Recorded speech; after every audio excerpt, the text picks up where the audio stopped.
না আছে বিরিয়ানির চড়া মশলার গন্ধ ও অর্থাৎ উগ্রতা, আর না আছে পোলাওয়ের ওই কাজু কিশমিশ দেয়া একেবারে মিইয়ে যাওয়া মিষ্টি ভাব। মাঝামাঝি অত্যন্ত হালকা মশলার শীতের সবজি দিয়ে সুস্বাদু এই রান্না হলো সবজি দিয়ে হলুদ ভাত। হ্যাঁ, এখানে হলুদ রঙটা কিন্তু হলুদের থেকেই এসেছে। অনেকে একে বলে থাকেন ভেজ তেহেরি। ইউপি বা রাজস্থান বা এই সমস্ত সাইডে যারা শাকাহারী আছেন তারা কিন্তু শীতের সময় শীতের সবজি দিয়ে এই রান্নাটা খুব করে থাকে। এর জন্য ব্যবহার করতে হবে লম্বা দানার বাসমতি চাল। আমিও তাই ব্যবহার করেছি। আর শীতের সবজির মধ্যে মূলত ফুলকপি আর আলু, অর্থাৎ ফুলকপি আর আলু, এই দুটোই হচ্ছে প্রধান উপকরণ। তার সাথে মটরশুঁটিও দেন অনেকে। আপনারা যদি চান অন্যান্য সবজি দিয়ে করলে এটা হয়ে যাবে মিক্সড ভেজ। তাছাড়া যদি ফুলকপি আলু আর মটরশুঁটি দিয়ে করেন সেক্ষেত্রে আমার মতন এটাকে আপনি বলতে পারবেন ভেজ তেহেরি বা হলুদ দিয়ে সবজি ভাত। আসুন খেয়ে দেখি ঠিক কেমন খেতে হয়েছে। দেখেছেন তো চালগুলো প্রতিটা দানা আলাদা এবং ঝরঝরে। শুধু তাই না, প্রত্যেকটা দানা লম্বা, একেবারে আঙুলের মতনই লাগছে। আর সবজিগুলো গোটা গোটা অথচ সুসেদ্ধ। আসুন দেখি কী করে তৈরি করে সবজি দিয়ে হলুদ ভাত।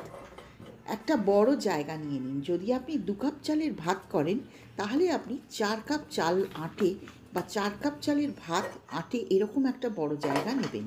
কারণ এখানে চালটা অনেকটা বেড়ে যায় আকারে। সেই জন্য চালগুলো যাতে বাড়ার জায়গা পায়, সেই জন্য অবশ্যই যখন এরম লম্বা দানার চালের ভাত করবেন তখন কিন্তু এই রকম বড় একটা জায়গা নেবেন। প্রথমেই সাদা তেল বা ঘি দিয়ে তার মধ্যে তেজপাতা, গোলমরিচ, দারচিনি আর এলাচ দিয়ে দিন। তারপরে দিয়ে দিন 1টা বা 2টো স্লাইস করে রাখা পেঁয়াজ আর 1 চামচ জিরে। এইগুলো দিয়ে খুব ভালো করে নাড়াচাড়া করে নিন। পেঁয়াজের রং একেবারে লালচে হতে হবে না, খানিকটা রং পাল্টালেই হয়ে যাবে। পুরোপুরি খুব বেশি ভাজার দরকার নেই। নমস্কার বন্ধুরা, কালো সোনার একটি নতুন রেসিপিতে আপনাদের সকলকে স্বাগত। চলুন দেখি কি করে রান্না করব সবজি দিয়ে হলুদ ভাতটা। তারপর পেঁয়াজটা যখন খানিকটা রং পাল্টাবে দিয়ে দিন আলুগুলো। আলু কিন্তু খুব বড় টুকরো করবেন না, কারণ আলুটা সেদ্ধ হতে বা ভাজা হতে একটু সময় লাগে। আলুটা দিয়েও খানিকটা নাড়াচাড়া করে নিন। এরপর আসবে ফুলকপি। শীতের সময় আগে থেকে কেটে ফুলকপি নুন জলে ভিজিয়ে রাখবেন, তাহলে পোকামাকড় কিছু থাকলে বেরিয়ে যাবে। বেশ সুন্দর দেখতে বড় বড় দানার ফুলকপিগুলো দিয়ে দিন। তারপরে দিয়ে দিচ্ছি স্বাদ মতো লবণ। লবণটা দিলে জলটা বেরিয়ে আসবে ফুলকপির থেকে। আর 1 চা চামচের বেশি 2 চা চামচ হলুদ, কারণ এই ভাতটার নামই তো হলুদ ভাত, আর রঙটা তো হলুদের থেকেই এসেছে। হলুদটা একটা অ্যান্টিসেপটিক বা ঔষধি ভ্যালু আছে। সেই জন্য হলুদ আমাদের সমস্ত রান্নায় প্রায় ব্যবহৃত হয়। এইবার খুব ভালো করে ঢাকা দিয়ে কম আঁচে এগুলো নাড়াচাড়া হতে দিন। নাড়াচাড়া হতে হতে খানিকটা ভাজা ভাজা হয়ে যাবে আর মশলাগুলোর মধ্যে সবজিগুলো সমস্ত রঙিন হয়ে যাবে।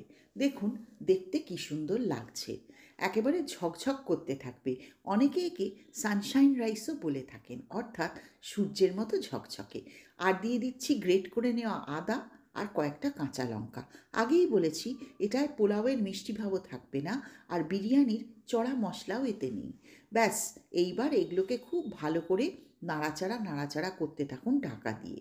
ঢাকা দেওয়ার ফলে দেখুন, দেখতে পাচ্ছেন কতটা জল বেরিয়েছে। এই যে আমি ঢাকা তুলতেই জল বেরিয়ে এলো। আমার কাছে গাজর ছিল, সেই জন্য আমি পাতলা করে কেটে একটা গাজরও দিয়ে দিয়েছি।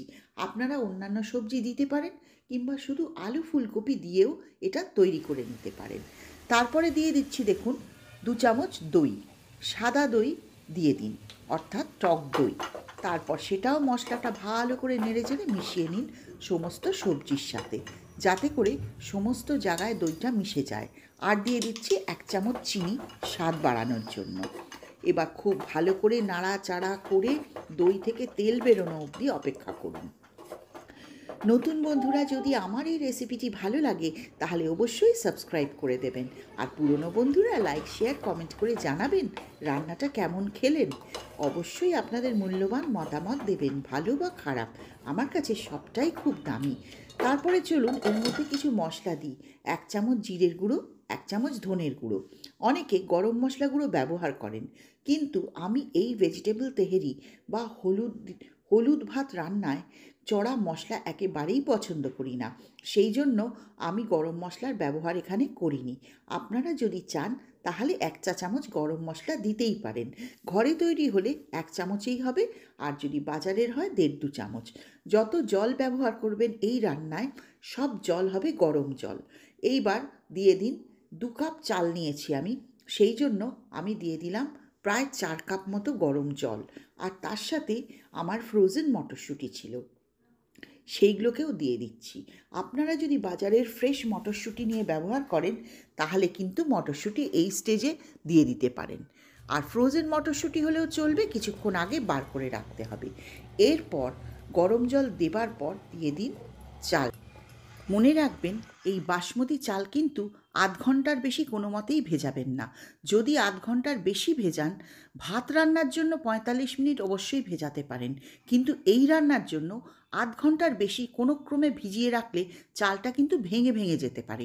অর্থাৎ যখন রান্নাটা আপনার কমপ্লিট হবে, দানাগুলো লম্বা লম্বা, অর্থাৎ খিলি খিলি চাওয়াল যাকে বলে, অর্থাৎ হাসি হাসি চাল, সেটা কিন্তু পাবেন না।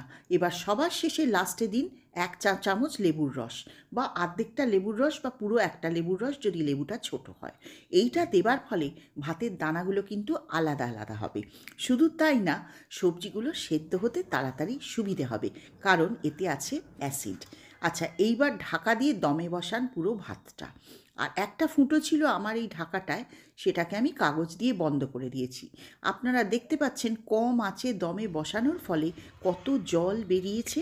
দেখুন, ভেতরে কাঁচের গায়ে প্রচুর জল বেরিয়েছে, সবজি থেকে জলগুলো এখন বেরিয়ে আসছে। আর তাছাড়াও জলটা যেটা দিয়েছি সেটা ইভ্যাপোরেট করে, অর্থাৎ বাষ্প হয়ে এই গায়ে জমছে। এই দমেই কিন্তু ভাতটা সেদ্ধ হবে। আর মনে রাখবেন, পাক্কা 7 থেকে 8 মিনিট দমে বসিয়ে কিন্তু ঢাকা খোলা চলবে না।